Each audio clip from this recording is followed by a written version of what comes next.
My project is on gentrification. I did this project because I have been to cities like Chicago and San Francisco where gentrification is a controversial topic.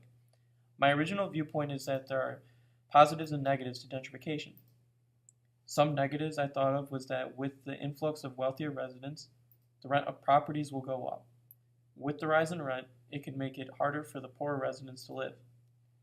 The rise in housing prices could also push out some long-term residents, displacing them.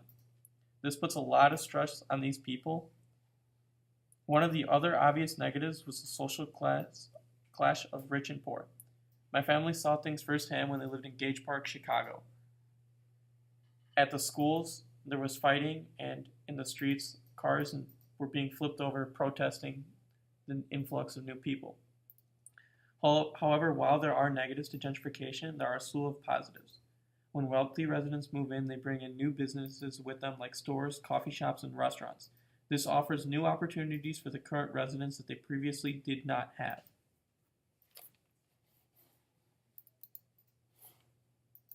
While doing my annotated bibliography, I found many interesting points. I found that gentrification takes on many forms. The most prominent form of gentrification is often seen in the news.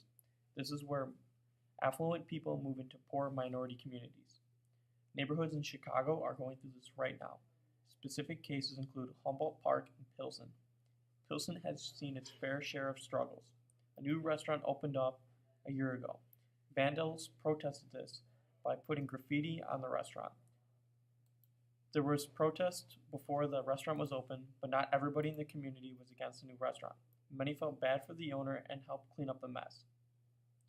This is just some negatives in the social aspect of gentrification. I also found some new negatives that I previously did not think of. Low-income members in a gentrifying neighborhood often have food insecurity. Also, another negative is when a family is pushed out of a neighborhood, the kids will have a decrease in grades as well as an increase in sexual activity. This is due to the part of them moving into a new neighborhood which the family is very unfamiliar with. Not only are poor residents at risk of gentrification, but elderly residents as well. In a neighborhood in Brooklyn, some elderly people are being pushed out. Landlords have set clauses that if a resident does not live in the home for a certain period of time, they could be kicked out. This is detrimental in a neighborhood where a lot of residents live in Poland for a certain portion of the year. Rural gentrification was a new form of gentrification I found. Before starting this project, I had no idea that this was a form of gentrification.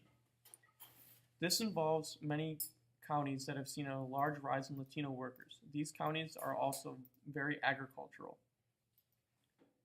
These counties have formed a positive relationship with the new rise of Latino workers. For example, many businesses and companies have hired many Latino workers because they're cheap and efficient. They also have a very tight relationship with them. For example, if one worker cannot go into work, he will call in a friend, and that business owner will trust that friend to fulfill the job. The relationship of Latino workers and business owners has transformed some economic landscapes in the South. After completing my research, I have concluded that gentrification can have lasting effects on a community. The information I found made it hard to determine one specific viewpoint. On one hand, people move out of a neighborhood due to rising costs in housing, but another study by the American Planning Association stated that people are already leaving gentrifying neighborhoods due to internal factors like better wages. However, this is not always the case. Some people are pushed out of a neighborhood because of the rising cost of living. The financial burden often causes many other problems too.